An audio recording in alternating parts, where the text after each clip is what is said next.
This Netpol report, In Our Millions, really brings together all kinds of knowledge and understanding about how policing of Palestine protests has happened. And if you were in the streets or in front of factories or in the banks or in the high streets or lobbying your MP to stop this genocide, you should read this report, because you'll see something of your own experience and understand what the police did to try and stop us. I think people understand that we're living through a cataclysmic moment in history. This is not the first genocide, and sadly it probably won't be the last, but it is one which has been constantly documented by those who are victims of this genocidal violence. And it's happened as part of the long project of ethnic cleansing and apartheid undertaken by the Israeli state.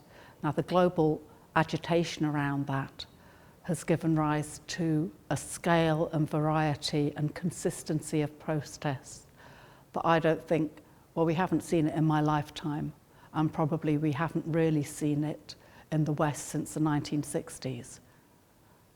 On the one hand, it's a set of historical events that people rightly all around the world feel absolutely part of.